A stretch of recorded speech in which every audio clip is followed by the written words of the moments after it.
মানুষ কই যায় রে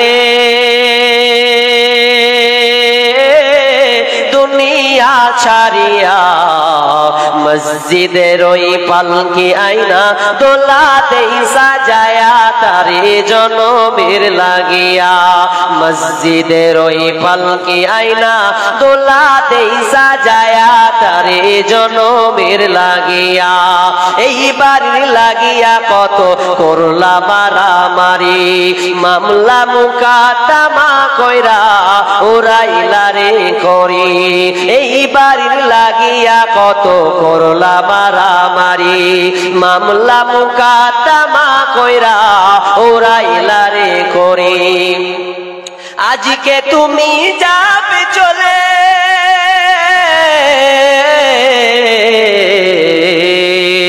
আজকে তুমি যাবে চলে সব কিছু ফেলিয়া।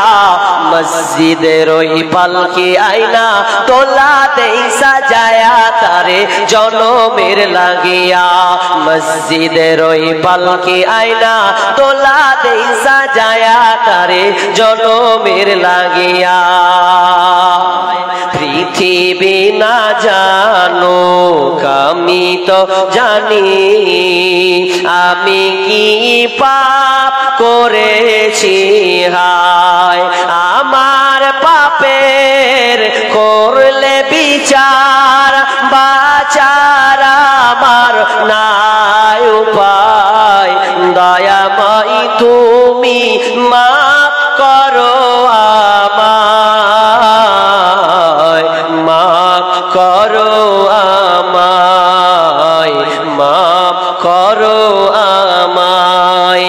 জেনে না জেনে কত যে আমি করেছি পাপ, কতবার যে করেছি তওবা, কতবার অনুতাপ। জেনে না জেনে কত যে আমি করেছি পাপ, কতবার যে করেছি তওবা, কতবার অনুতাপ। দুদিনে আবার সব ভুলে গিয়ে, দুদিনে আবার সব ভুলে গিয়ে মজে গেছি দুনিয়ায়। মাফ করো আমায়, মাফ করো আমায়। পৃথিবী না জানো আমি তো জানি, আমি কি পাপ করেছি হায়। আমার পাপের করলে বিচার, বাঁচার আমার নাই উপায়। দয়াময় তুমি মাফ করো আমায়, মাফ করো আমায়, মাফ করো আমায়।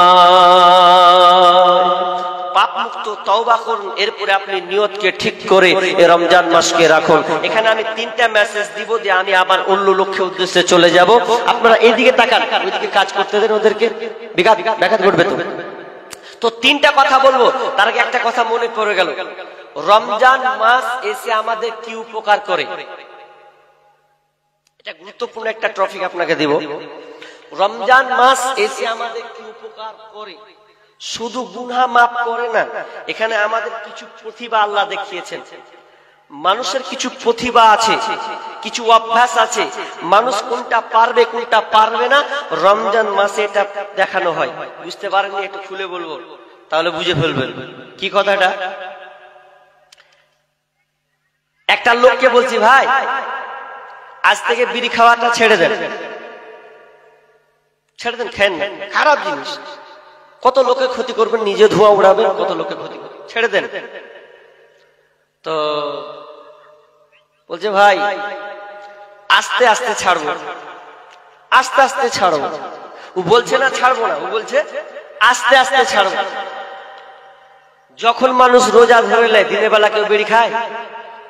খাই যে খাই না, কিন্তু যখন রোজা না থাকে খালি ইফতার করতে দেন, খালি হবে এত ফুকুর ফুকুর মারবে, আমি এক জায়গায় লালগোলাতে প্রোগ্রাম করছি, বুঝলেন, যাচ্ছি লালগোলার দিকে ওই মাসেই তো যাচ্ছি। তো সেদিনকে বাঁশলাই ওই ওয়াটো পেছন দিকে চেপে আছে। তো দুটা ছেলে, ওরা সিট পায়নি। সিট যখন পায়নি তো ওরা বাঁদরের মতন ঝুলছে। আর টোটো আবার কত চিকনে চলে, রাস্তাও খারাপ যাচ্ছে। তো ওরা বাঁদরের মতন পেছন দিকে এরকম করে খাড়িয়ে আছে। তো এরকম এরকম রাস্তা খারাপ হলে যা হয় এরকম এরকম করছে। আমি আপনার পিছনে বসে আছি, পাঞ্জাবি পরে আছে। তো ওরা দুজনে বলা বলি করছে, হ্যাঁ বেরিটা ধরো না হাজি, সিট পাইনি, একটা বেকাইতে আছে, এরকম এরকম করছে। তাও একজনকে বলছে, হ্যাঁ বেরিটা ধরো না। আমি মনে মুখ ইসালা তোকে বেরি ধরার একটা সময় পারি না, একটু সহ্য করে 8 ঘন্টা যা, তারপর নেমে নাই খাবি বেরিটা। তো একজনে কিন্তু কইছে, থাম না বেরি খাওয়ানি চলা, তুই বেরি করছিস, ধর আগে। যে কেমন কেমন ধরাবো, হাত এখন দেখছি কুড়া আছে, যে খ্যাপা তুই ধরতে জানিস, আমাকে দে। তোকে বেড়ি ধরাইতে দেখি আমি বসে বসে, কিভাবে ধরাছিস তুই, কোন ধরার কায়দা নেই, বাপ ভুট্টা এভাবে ধরে আছে। তখন ওকে দেখছি পা খানকে একবারে ওই যে উপরে একটা দেওয়া আছে, তো ওখানে ধরে আছে, আর হাঁটু খানটাকে এরকম করে কুজার মতন ধরে দিয়েছে, মানে এরকম করে লিয়ে আছে না পরে। যদিও বাই চান্স যদি একটু মানে ব্রেকটা জোরে দেবে যে বা হিলিয়ে দেয় পরে ফাটাল করে, এদিকে আর খেয়াল নাই, ও এখন বেড়ি ধরবে তো ছাড়ে। তখন বেড়ি যখন ধরেছে, ধরিয়ে লেছে, তো বলছে কেমন করে মারবো, নাই আপনার কি বলে এটাকে, দেশালাই না কি বলে এটাকে, হ্যাঁ যাই হোক। তো এটা নেই, তো দেশালাই ধরে, তো কেমন কথা তোর কেরামতিটাই দেখি। তখন হাত দুখানকে এরকম করে লিয়ে আছে, আর হাত খানকে এরকম লাগছে, যেটা না পড়ে। এদিকে খুব চেষ্টা আছে পড়বে, এটা স্বাভাবিক। এরপরে ও কি করেছে, কাঠি মেরে মুখে একখানটা নিয়ে লেছে, দুটা বেড়িকে একসাথে ধরে লেছে, দুটা বেড়িকে একসাথে ধরেছে দিয়ে একবারে কাঠিলে ধরে। আর আমি কারিশমা দেখছি ওর গায়ে, এরকম এরকম করে চুলি হয়ে যায়, এক মিনিট পরে কি হালাত হবে রে ভাই। তো এরকম করছে, ঢুকলে ধরে নিল বেড়িটা।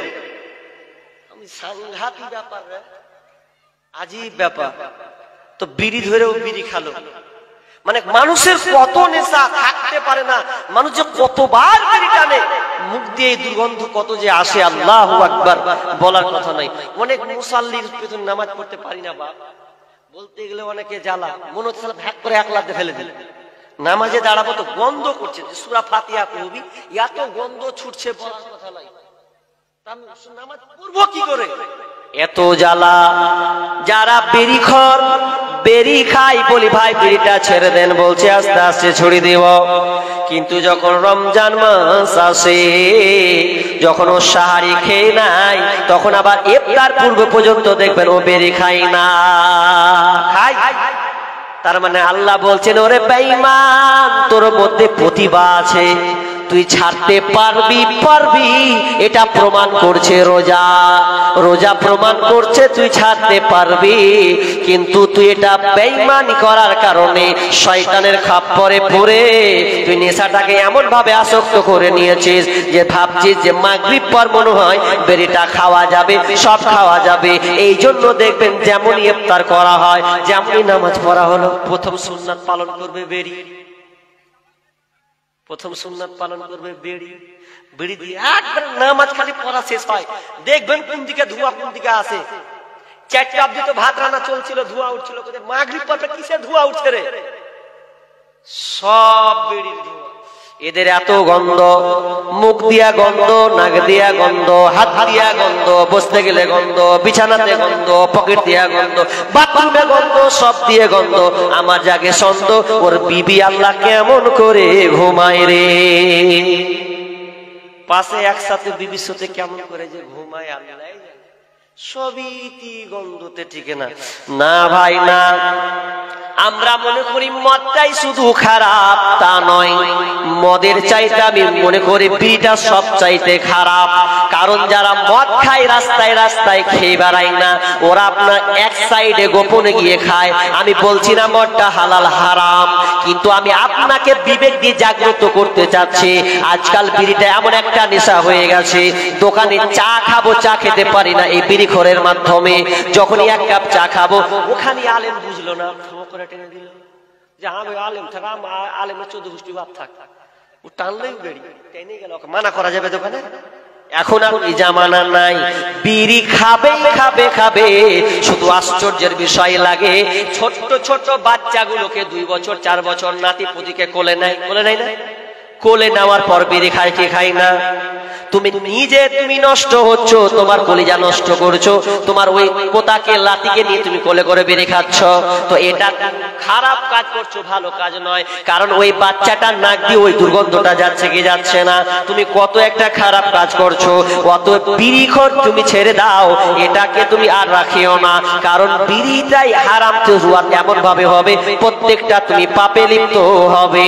তো আমি বলতে চাইলাম, আল্লাহ বলছেন তোর প্রতিভা আছে, তুই ছাড়তে পারবি, আর প্রতিভা আছে বলে আমি সিয়াম দিয়ে পরীক্ষা করে তুই নেশা ছাড়তে পারবি না। না না না, তুই নেশাটা ছাড়তে পারবি। আর কি প্রতিভা আছে? প্রতিভা আর একটা শিখে নাও।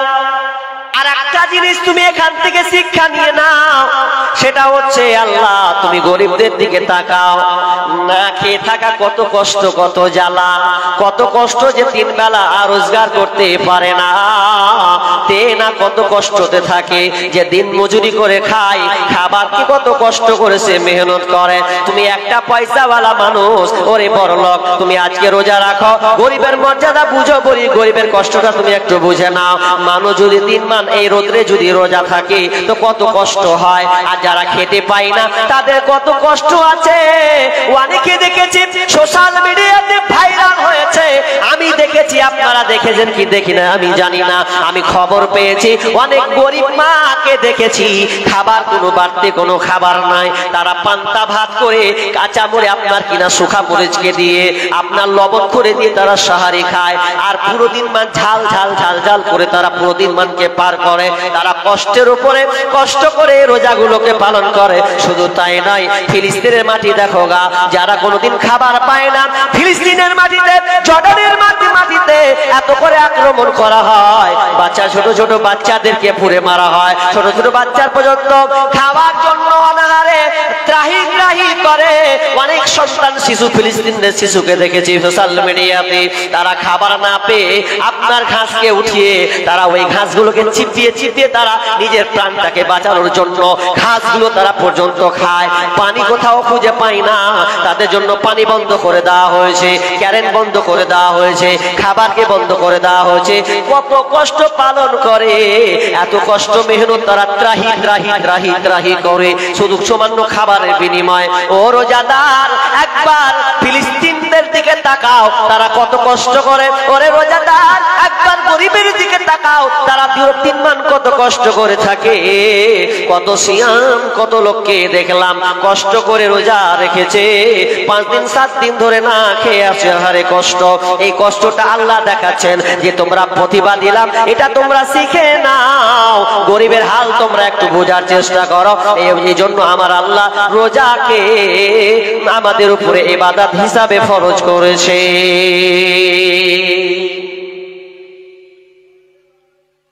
তবে একটা কথা বলবো ভাই, কথাটা একটু রাখার চেষ্টা করি। রোজা রাখবেন, রাখেন, নেকি ফরজ, কিন্তু প্রতিবেশীর প্রতি একটু খবর রাখবেন। অন্তত আপনি ঝোলটা পর্যন্ত দিয়ে আসেন। কি ব্যাপার, আলেম আসছেন, বক্তা আসছে নাকি? বক্তা যদি আসে তাহলে আমাদের কালেকশনে যেতে হবে নাকি? আচ্ছা আচ্ছা, যাই হোক, তো আমি এবার কালেকশনের দিকে ঢুকবো। 2টা মেসেজ দিব শেষের দিকে। 10 মিনিটের আবেগ মার্গ শুনবা 100 টাকা দিয়ে? না, চলবে না। না, 10 মিনিটের আবেগ মার্গ শুনতে গেলে শেষে বলবো ইনশাল্লাহ। দান না হলে করে দেবো, ঠিক ইনশাল্লাহ বলবো 200 টাকা। আচ্ছা যাই হোক, এগুলা দিচ্ছেন ভালো কথা। তো প্রথমত আগে 5000 টাকা, প্রথমে 10,000 টাকা দেনেওয়ালা একজন বলেন তো দেখি, আল্লাহর হস্তে 10,000 টাকা দেনেওয়ালা একজন পাওয়া যাবে না? দিয়ে দান, দাতা নাই, দান নাই, আছে না? নাই আছে, অনেক আছে বলছে গো।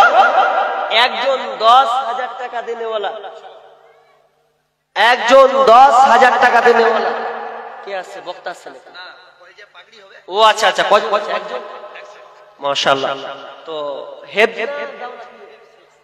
আচ্ছা আচ্ছা মাশাআল্লাহ। দেখেন এই মাদ্রাসার একজন, দেখেন হেফজ, হাফেজ, সম্পূর্ণ 30 পারা কোরআনকে বুকে নিয়েছে। ওটা চারটিখানি কথা নয়। চ্যালেঞ্জ করলাম, পৃথিবীতে যত ধর্ম আছে 4300টির অধিক ধর্ম আছে, চ্যালেঞ্জ করলাম দেখাতে পারবে না কোন মায়ের লাল যে পুরো বেদ, পুরো বাইবেল, গীতা, মহাভারত এগুলোকে তারা বুকে সম্পূর্ণ গেঁথে নিয়েছে, একটাও প্রমাণ পাওয়া যাবে না।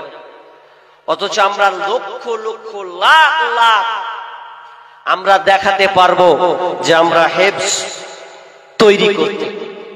তো যদি মনে করি যে আমরা হেফজ, দেখেন আজকে ভারতের সরকার মাদ্রাসা মসজিদের উপরে টার্গেট করা শুরু করেছে যে মাদ্রাসাকে উড়িয়ে দেওয়া হোক, তাহলে দেখবে মুসলিম দিন দিন ভয় খাবে, এদের সংখ্যা কমবে। ইংরেজরা যেমন বলেছিল, আমেরিকান এক ইংরেজ মিডিয়াতে পোস্ট করেছে পৃথিবীতে মুসলমানদের সংখ্যা বাড়ছে কেন? সে বলছে কোরআনকে ছারখার করে দাও, কোরআনকে হটিয়ে দাও তাদের কাছ থেকে, তাহলে দেখবে মুসলমানের সংখ্যা কমে যাবে, ওদের শক্তি কমে যাবে, ইমানি জোর কমে যাবে। এই বেটা বল শোনো, জীবনে কোনোদিন যদি তুমি মনে করো যে কোরআনকে পুড়িয়ে দেবো, এক পয়সা লাভ হবে না। ইংরেজদের আমলে বলেছিল যে যত মাদ্রাসা আছে দেওবন্দ থেকে শুরু করে যত আছে সমস্ত কোরআনকে বস্তায় ভরো আর পুড়িয়ে দাও। সেই সময় একজন আলেম বলেছিল, তোদের কারবার, তোরা কোরআন পুড়াবি তো, এটাই তোদের টার্গেট। আচ্ছা কোরআন পুড়াবি, ঠিক আছে, আগে ওয়াফারটা নিয়ে এলে কি হবে দেখ। দুইজন ছেলেকে ডেকে নিয়ে আসলো, ডেকে বলছে, আব্দুল্লাহ, এই আব্দুর রহমান, তুই 15 পারা পড়বি, তুই 15 পারা পড়বি, শোনা এবার। ই যখন 15 পারা করে শুনিয়ে দিয়েছে, ইংরেজ মাথা ভেজে, ইয়া কোরআন পুড়িয়ে লাভ হবে না, কারণ এরা 15 পারা করে সিনার মধ্যে ঢুকিয়েছে। আবে কোরআন পুড়াবি, আবার সাপ্লাই হবে, আবার প্রকাশিত হবে, কিছু করার থাকবে না। যদি আগুন লেগে ধ্বংস হয়ে যায়, যদি আগুন লেগে ধ্বংস হয় পৃথিবীর সব বইয়ের দোকান, তবু বিশ্ব থেকে হারাবে না পবিত্র কোরআন, তবু বিশ্ব থেকে হারাবে না পবিত্র কোরআন। তাহলে কোরআন পুড়িয়ে কোনো লাভ হবে না। এই যে এগুলো তৈরি হবে, এগুলো যখন তৈরি হবে আর কোনো লাভ হবে না। আল্লাহ নিজেই বলেছে, ইন্না নাহনু নাযালনা যিকরা ওয়া ইন্না লাহু লাহাফিজুন। আল্লাহ বলছেন কোরআনকে আমি নাজিল করেছি আর কোরআনের রক্ষণাবেক্ষণ আমি আল্লাহ নিজে। কারণ পৃথিবীতে শত্রু আবিষ্কার হবে কোরআনকে বন্ধ করার জন্য, বাতিল করার জন্য। পৃথিবীতে অনেক বেঈমান আবিষ্কার হবে, যেমন সালমান রুশদি, তিনি একটা বই লিখেছিলেন, দ্য স্যাটানিক ভার্সেস, কোরআন হচ্ছে শয়তানের কাব্য। নাউজুবিল্লাহ বলেন। তো সেই বেঈমানকে এই ইংরেজরা উপহার দিয়েছিল। কি উপহার? তাদের ভারতের রুপি 2,20,00,000 টাকা উপহার দিয়েছিল এই বইটা ছাপার কারণে। কোনো লাভ হয়নি বাপ, লাভ হবে না। তবে অনুরোধ রাখবো, যারা আমরা মুসলমান, এ সরকার চাই কোরআনকে মুছে দিতে, এ সরকার চাই মাদ্রাসাকে ছারখার করতে, কিন্তু আমরা মুসলমান যারা আমাদের রক্তে ঈমান, তাজা রক্ত দিয়ে আমরা এই মাদ্রাসা মসজিদকে এমন ভাবে প্রজ্বল করব, এই বেঈমানের বাচ্চারা ধারের কাছেও আসতে পারবে না। এই আলেম এই অ্যাপ তৈরি করেছেন, চেষ্টা করেন মাদ্রাসাগুলোকে প্রত্যেক পরিবারে, যদি না পারেন অন্তত আপনার 4টা সন্তান আছে, অন্তত বুকে হাত দিয়ে অন্তত একটা মাদ্রাসায় দিয়ে আসবেন, একটা প্রতিষ্ঠানে দিয়ে আসবেন, যাতে কোরআনের হাফেজ হয়। আর কোরআনের হাফেজ আপনি তখন দেখতে পাবেন যখন আপনার মধ্যে এই মাদ্রাসার প্রতি ভালোবাসা থাকবে। মাদ্রাসাকে কে কে ভালোবাসেন হাত তুলেন তো, দেখতে চাই আমি আজকে এই মাটিতে। পেছনের লোক তোমরা ভালোবাসো না? কি মন নিয়ে বসেছে তোমরা বাপ? তাহলে আমরা সবাই মাদ্রাসাকে ভালোবাসি, মাদ্রাসাকে ভালোবাসতে হবে। অনেকে নাক ছিটকায়, মাদ্রাসায় আবার কি শিক্ষা হয় রে? আয় বস, তোর চোপার কখনই জোর আছে। আমরা কোরআন তেলাওয়াত করে তোকে শোনাবো, হাদিস গড়গড় করে শোনাবো। দেখি তুই মায়ের বেটা কতখানি 20 বছর আগে একটা কবিতা বাবা করে শোনাতো দেখি, খালি কাক কাক কাক আটকাবে খালি। কিন্তু অথচ যে বাচ্চাটা 10 বছরে কোরআন হেফজ হয়েছে, আপনি এখনো ডাকেন, সে গরগর গরগর গরগর করে বলে দিতে পারবে, একটা মিস্টেক হবে না। এটা আল্লাহর অবদান, এটা আল্লাহ রেখেছেন। তো যাই, আমি অনেক কথা বলতে চাইবো না, তবে একটা কথা বলবো, এটা হচ্ছে এই যে এই যদি আমরা মাদ্রাসাকে টিকাতে চাই তাহলে আমাদের অর্থের প্রয়োজন আছে।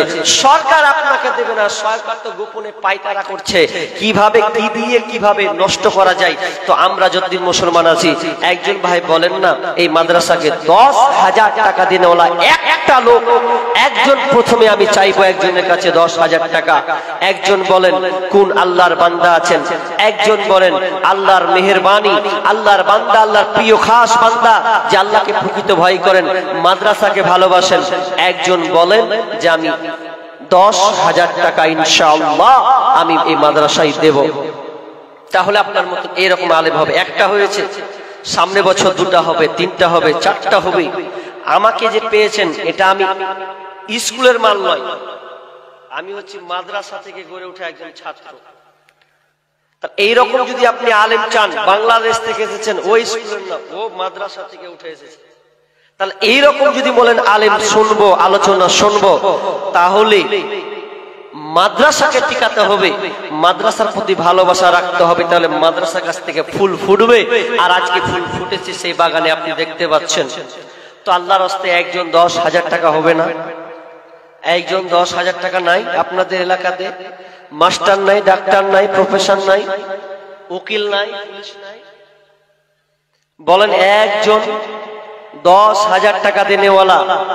এবার একটা কথা বলি, যদিও টাকা বের হয় না,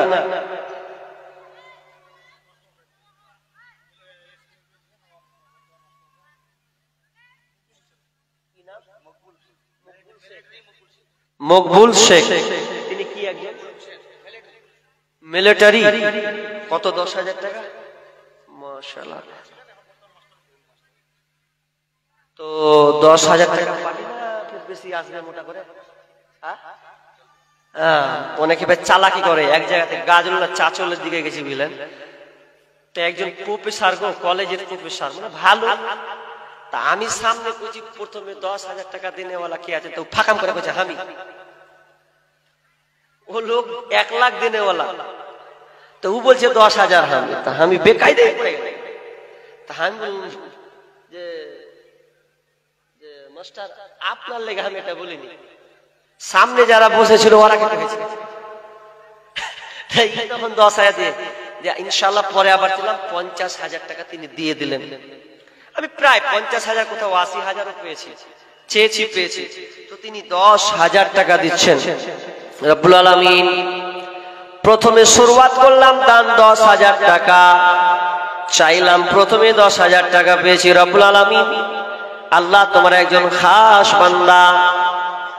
টাকা সবাই দিতে পারে না, যে প্রকৃত আল্লাহকে ভয় করে, ঈমান যার মধ্যে বিরাজ করবে, ঈমান যার আছে জলজল করবে, সেই মাত্র টাকাটা বের করতে পারে। রব্বুল আলামিন তোমার একজন নেক বান্দা। আল্লাহ অত গভীরতা বলার দরকার নাই, আমি জানি না উনার সম্পর্কে। রব্বুল আলামিন তুমি জানো সে কোন ধরনের ব্যক্তি। রব্বুল আলামিন তোমার মাদ্রাসাতে 10,000 টাকা দিয়েছেন। আল্লাহ এই দানকে আল্লাহ তুমি কবুল করে নাও। রব্বুল আলামিন আল্লাহ তুমি উনাকে সুখী সালামতে রাখিও। রব্বুল আলামিন তার পরিবারকে আল্লাহ তুমি ভালো রাখিও। সবচাইতে এখন বর্তমানে অ্যাক্সিডেন্ট সবচাইতে বেশি হচ্ছে।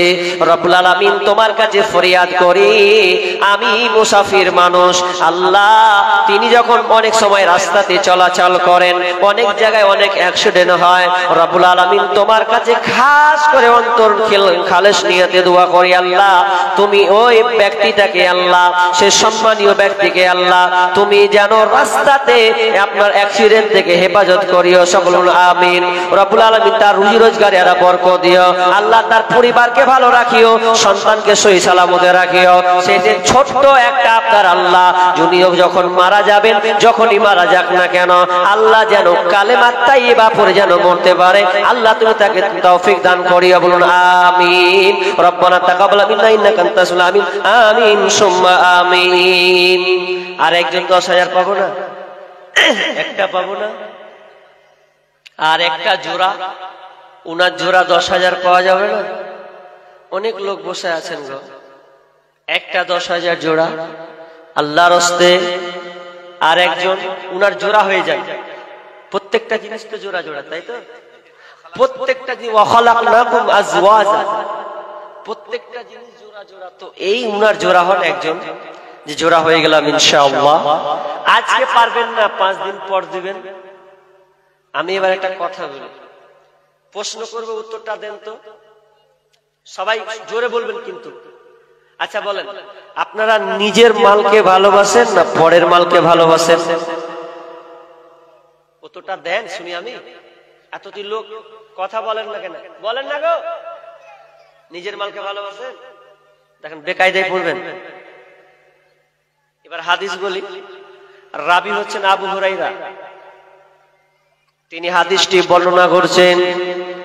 বিশ্বনবী প্রশ্ন করছেন সাহাবীদেরকে, আমি যেমন আপনাদেরকে প্রশ্ন করলাম, ওরে সাহাবীরা বলো, তোমরা নিজের মালকে ভালোবাসো না পরের মালকে ভালোবাসো? যেমন আপনারা বললেন, সাহাবীরা এক চান্সে উত্তর দিল, ইয়া রাসূলুল্লাহ, আমরা পরের মালকে কেন ভালোবাসতে যাব, নিজের মালকে ভালোবাসি। বিশ্বনবী বললেন, না না না, তোমরা নিজের মালকে ভালোবাসো না, বরং তোমরা পরের মালকে ভালোবাসো। তুমি জানোই না তোমার মাল কোনটি? বলো তোমার মাল কোনগুলা? 10 তলা বাড়ি করেছে ওটা তোমার? 5 বিঘা জমি নিয়েছে ওই দুর্গাপুর টাউনে, ওটা তোমার? জি না। বিশ্বনবী বললেন, তোমার মাল 3টি। কয়টি? জোরে কয়টি? তাহলে আমার মাল 3টি। বিশ্বনবী এবার গুছিয়ে গুছিয়ে দিয়েছেন, তুমি যেটা খাও ওটা তোমার, তুমি যেটা শরীরে পোশাক পরো ওটা তোমার, যেটা তুমি আল্লাহ রাস্তায় জমা করো ওটা তোমার, তুমি যেটা খাও ওটা তোমার, যেটা তুমি পরনে পোশাক পরো ওটা তোমার, যেটা আল্লাহ রাস্তায় জমা করো ওটা তোমার, বাকি যত মাল এগুলো ওয়ারিসে। ওয়ারিস বুঝেন তো? মানে বাপ বললে কে নিবে? বেটা তো। আর আপনি ফের কাল নিয়েছিলেন বাপের লয়। এই মাল ধন ছিল তোমারও দাদা, সে মরে গিয়ে হয়েছে তোমার বাবার। বাপের মালেতে তুমি ওয়ারিস হইলে, কাল ছেলে ওয়ারিস হবে তুমি মরে গেলে। ধন ধন করিও না ধন অপরজন, মরিলে তোমার সাথে যাবে না কধন। ধন ধন অপরজন না রহে কাহার, অপরে তোমার মালে উড়াবে বাহার। আজ তুমি পরিতেছ রেশম পশম, কালকে পরিতে হইবে মরণের কাফন। একা অন্ধকার ছিলে মায়ের কোদরে, একা ফের যেতে হবে ঘোর অন্ধকারে। অনেক বড় কবিতা আছে, বললাম না? তাহলে আপনার মাল 3টি, যেটা আপনি খান ওটা আপনার, যেটা শরীরে পরেন ওটা আপনার। 3 নাম্বার, আল্লাহ রাস্তায় যতটি দান জমা দিবেন ওটি হবে আপনার। বাকি যত দুনিয়ার ব্যালেন্স টাকা পয়সা ধন সম্পদ আছে, সমস্ত মাল এগুলো ওয়ারিসের মাল। মানুষ কই যায় রে দুনিয়া ছাড়িয়া, মসজিদের ওই পালকি আইনা দোলাতেই সাজায়া তারে জনমের লাগিয়া মসজিদের ওই পালকি আইনা দোলাতেই সাজায়া তারে জনমের লাগিয়া এই বাড়ির লাগিয়া কত করলা মারামারি মামলা মুকাদ্দমা কইরা উড়াইলা রে করি এই বাড়ির লাগিয়া কত করলা মারামারি মামলা মুকাদ্দমা কইরা উড়াইলা রে করি আজকে তুমি যাবে চলে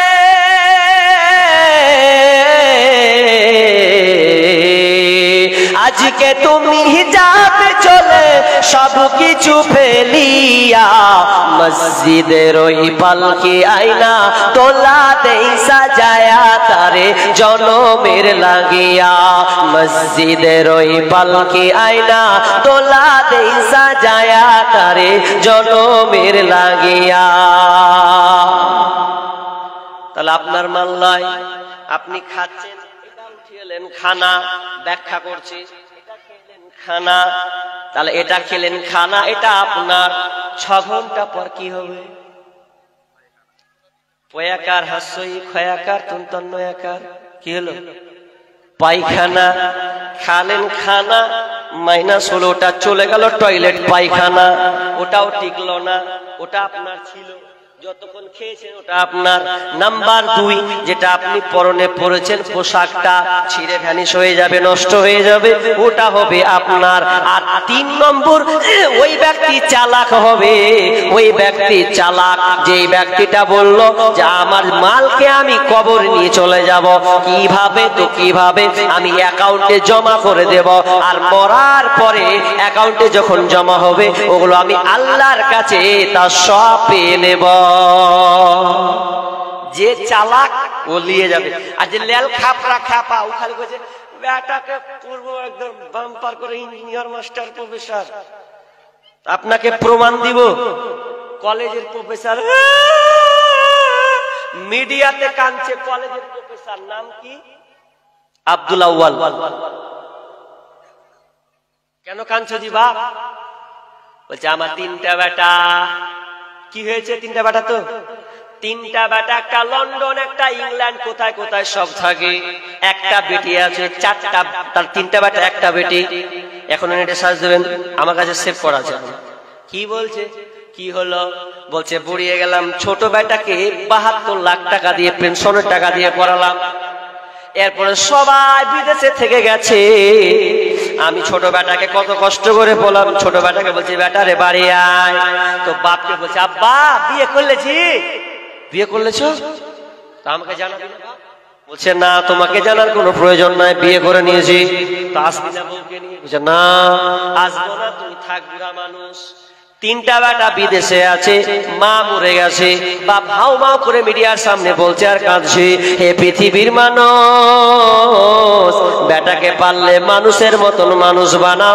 মাস্টার বানায় না ইঞ্জিনিয়ার বানায় না প্রফেসর বানায় না বানালে আগে মানুষের মতন মানুষ বানাও আমি যেমন ভুগছি তোমরাও তেমন ভুগবে তার মানে সন্তানের জন্য আপনি কত টাকা পয়সা কত করে আপনি ক্রয় করলেন কত গাড়ি বাড়ি করলেন কত জমি জায়গা করলেন এরপরে শয়তানকে আপনি সন্তানকে বেঈমান করে ছেড়ে আপনি যখন কবরে চলে যাবেন সেদিন কি হবে রেজাল্ট শুনে নাও আমাদের এলাকাতে ভালো করে শুনেন কথাগুলো কোরআন হাদিস বলছি তো এইগুলোতে জ্ঞান নেই আমাদের এলাকায় পয়সাওয়ালা লোক পয়সার অভাব নাই এবারটা বখিল মসজিদ মাদ্রাসায় দান করতো না অনেক আছে এরকম ছোট্ট করে 10-20 টাকা 50 টাকা বের করবে অত টাকা বের হয় তুই মরে গেছে বাপ মরা হলো 3 থেকে 4 বছর আর বেটা গেল সব এড়ে এড়ে বলতো কি বলবো সব এড়ে তো চুলগালা করেছে একদম মানে ইংরেজি মার্কা চুল দেখেছেন ইংরেজি মার্কা চুল দেখেনি আপনারা ওরকম কেমন চুল তা আমি আবার বকরি বাঁধি ছাগল টাগল বাঁধি শীতের সময় তা আমি একদিন ছাগল বাঁধছি তো শীতে যখন ছাগল বাঁধে ঘরে তো নিচে চড় দেয় কি দেয় না চড় দেয় না চড় দেয় জানে না ঠান্ডা না লাগে তো দেখি যে যখন চড় দেয় নিচে এই পাটের চট তো ছাগলটা যখন পেশাব করে দেয়, তো এমন ভাবে পেশাব করে হলদে বিড়িং করে একদম একাকার, হুট করে আমার মনে পড়ে গেল এই তো কেমন কেমন লাগছে, মুখটা একদম হলদা চটের মতো কত মার্কা লোককে ছেলে ফেলে দেখছে চুলগালাকে হলদা বিড়িং করে রাখে, সালা বকরি মুখটা চটের ঠিক লাগে, সে মিলেইছে কিন্তু। আর চুলগলাকে ওই হলদা বিড়িং এর মতন করে রাখেও। তো আর যে লোকটা মারা গেছে 4 বছর হলো, বেটারাকে সব কিছু করে দিয়েছে, কোনোদিন দান করে না, বেটারা মূল্য আর ভাগবে, আর কি থাকলো আর কিছুই নয়। এবার সব বেটা ভাগ নিয়েছে। প্রথমে বাপের টাকা দিয়ে বুলেট গাড়ি নিয়েছে, ভালো করে বুঝেন, বুলেট গাড়ি নেওয়ার পর এবার বাপের কবর আপনার কিনা বাম দিকে আছে, আর আমি আপনার কিনা দেখছি দৃশ্য, যখন আপনার রাস্তার পাশে কবরস্থান, বেড়িটা ধরালছে বাপরে এখানে সামনে লয়, এখানে একটা বিড়ি ধরিয়েছে, আর বাপের কবর এখানে পড়ে আছে। গিয়াটা বুলেট গাড়ি পাওয়ার কত ফুল দেখলাম। এই যখন গাড়িটা ছেড়েছে, স্টার্ট নিয়েছে, বিড়িটা এখানে আছে, বাপের লাশটা এখানে পড়ে আছে, আর বাপের লাশ ওখানে পড়ে আছে। কোনো দুয়া টুয়া বলার কিছু হলো না, বাপ মরে গেছে, হয়ে জায়গা ওর কোনো মায়া নাই। কিন্তু ওটার জন্য টাকা পয়সা কত যে করেছে বেটার ঘেলে গে, এখন কবরে খা বাটাম, এখন তুই ছেলেরা 1 টাকা দান। আজকে ওটাই প্রমাণ হয়েছে। দেখান আপনি যে ছেলের জন্য আপনি খাচ্ছেন, কে কয় টাকা দিবে, আজকে প্রমাণ হবে, আজকে প্রমাণ হবে। মরার পর আপনি কি দেখবেন? জীবিত দেখলেন কিছু, খুব মুখ ফুলেছেন যে আমি বেটাকে বাড়ি করে দিব।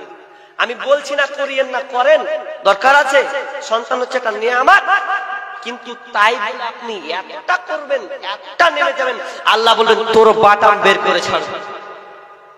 তুই ভাবিস না এটা আমার মাল, এটা ওয়ারিসের মাল, সম্পদ, এটা তোর মাল নয়। ওই জন্য আমি অনেক সময় বলি, যখন মানুষ মারা যায় তখন তার সম্পদ খাই লোকে, অর্থাৎ তার সন্তানে, আর যখন কবরে যায় তখন ওর লাশটা খায় পোকাতে।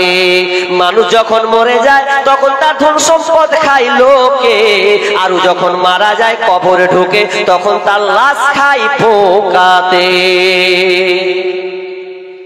ওই বাপজিওয়ালাকে বলবো একটু বুঝতে শিখুন। আমি বলছি না বাপ তোমার 4 কাঠা লিখে দাও, তোমার একটা বাড়ি দিয়ে দাও মাদ্রাসাতে, এটা বলবো না। তবে যারা প্রকৃত চালাক তারা এইটাতে কাজে লাগবে যে আমি যেটুকু বেঁচে আছি অতটুকু দিব, দিয়ে আমি কবরে চলে যাব। বেটারা যদি মায়া লাগে তো দিবে, বাপের ভক্তি থাকলে অবশ্যই, নেক সন্তান থাকলে দিবে, দিবে না দিবে, নেক সন্তান দিবে, কিন্তু নিজের হাতে নেকিটা করতে শিখুন। শুধু নামাজ রোজা করলে হবে না, নামাজ রোজা দিয়ে শুধু নেকি হয় না, জান্নাত দেওয়া যায় না। বলেন কি নাম?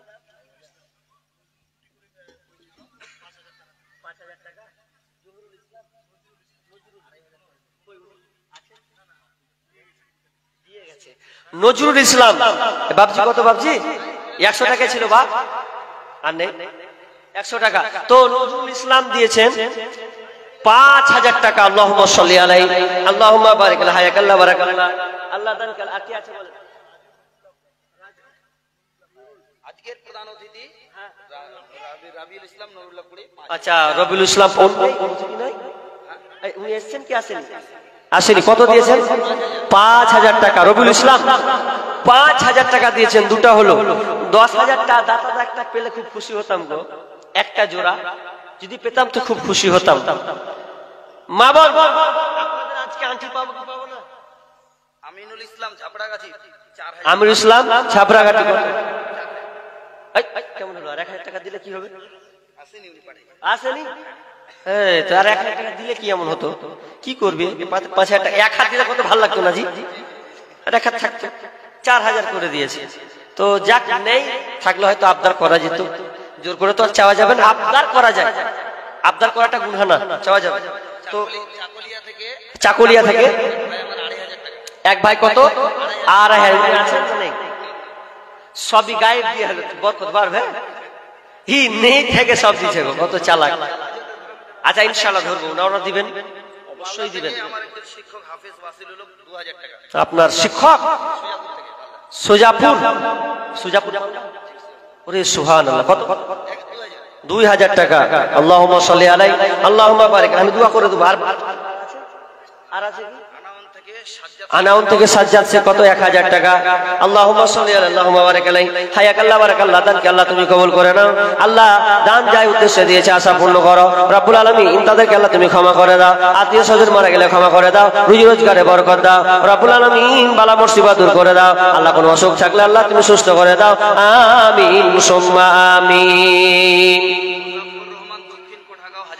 দক্ষিণ কোটাগাঁও মুজাফফর কত জি? 1000 টাকা। আল্লাহুম্মা সাল্লি আলা আল্লাহুম্মা বারিক আলাইহি। আল্লাহ মাদ্রাসার প্রতি কত ভালোবাসা দেখেন। 1000 টাকা আল্লাহ তোমার রাহে দান করেছেন। আমিন সুম্মা আমিন। রব্বুল আলামিন দানগুলোকে আল্লাহ কবুল করে নাও। আল্লাহ যে নিয়তে দিয়েছে আল্লাহ দানকে তুমি অবহেলা করে আল্লাহ যতটুকু দিচ্ছে আল্লাহ তুমি কবুল করে নাও রব্বুল আলামিন। তুমি অন্তর্যামী আল্লাহ, তুমি ভালো জানো আল্লাহ। সমস্ত দানকারী আল্লাহ দানকে আল্লাহ ক্ষমা করে দাও। আমিন সুম্মা আমিন। আমরা হইলাম মাটির মানুষ, আমরা হইলাম মাটির মানুষ, মাটি হবে বিছানা। অন্ধ ঘরে নাই রে বাতি, খালি হাতে যাইও না। অন্ধ ঘরে নাই রে বাতি, খালি হাতে যাইও না। আর একজন ভাই এসে দিয়েছেন 500 টাকা। আল্লাহুম্মা সাল্লি আলাইহি আল্লাহুম্মা বারিক আলাইহি। হায়াকাল্লাহ বারাকাল্লাহ। আল্লাহ তাআলাকে আল্লাহ তুমি কবুল করে নাও। আর একজন ভাই দিয়েছেন। এই ভাই কে দিলে তোমাকে 400 টাকা? কে দিলে? তোমার আব্বু? কই তোমার আব্বু? আর 100 টাকা দিতে পারতে না? পারবে? 100 টাকা কেমন করে নিয়ে আসছো? আর 100 টাকা লাগিয়ে দিয়েছি। তোমার আব্বু কোনখানে? এখানে বাড়ি? ও গার্জিয়ান। গার্জিয়ান নাই? আছে, অবশ্যই আছে। দেখো 100 টাকা চাও তো? হ্যাঁ না চলে গেছে। হাই আল্লাহ। আসসালামু আলাইকুম চাচা। আসসালাম। কয় টাকা দেবেন? সিলেট ফান্ড দিবেন? আচ্ছা আচ্ছা। আর 100 টাকা নগদ। ও সিলেট ফান্ড লিখে নামটা কি নাম আপনার? আচ্ছা ওখানে তো লিখবে, ওখানে তো লিখবে, ওটাই বলে দিন ওখানে। ও আচ্ছা আচ্ছা ঠিক আছে, অসুবিধা নাই। 100 টাকা এটা বাবার নামে, বাবা মারা গেছে, 1000 টাকা দিলাম আমি। আপনি দেখেন মাশাআল্লাহ। দেখেন দেখেন একজন শিক্ষক 1000 টাকা। মা বাবা, আমার বাবা মারা গেছে, মা আছে, মা আছে। ও আব্বু রব্বুল আলামিন দেখেন আপনার কত আল্লাহ নেক সন্তান, পিতার যোগ্য নেক সন্তান আব্বাকে স্মরণ করেছে আল্লাহ। সে এক স্মরণ করে 1000 টাকা দিয়েছেন। আহারে বাপ কত বড় নিয়ামত। বাপের কোলে পিঠে থেকেছি, বাপেরকে ঘোড়া বানিয়েছি, চায়ের দোকানে গেছি, মার্কেটে গেছি, কত বিরক্ত করেছি, কোলে চেপেছি। সেই বাপ আল্লাহ পৃথিবী ছেড়ে চলে গেছে। আব্বাকে স্মরণ করে 1000 টাকা দিয়েছেন রব্বুল আলামিন। জানি না কবরে কি হালাতে আছে মাবুদ রে। ঘর সাপ বিচ্ছুর ঘর, আযাব অন্ধকার ঘর, আল্লাহ জানি না কি হালাতে আছে রব্বুল আলামিন। সেই সন্তান আপনার আব্বাকে মনে করেছে আল্লাহ। আল্লাহ তুমি এই দান বদলাতে, এই দানের বিনিময়ে আল্লাহ তুমি ওই বাপকে আল্লাহ তুমি মাফ করে দাও, কবরকে প্রশস্ত করে দাও রব্বুল আলামিন। কবরকে তুমি নূরে আলোবাতি করে দাও রব্বুল আলামিন। কবরটাকে জান্নাতি বিছানা বিছিয়ে দাও। আমিন সুম্মা আমিন।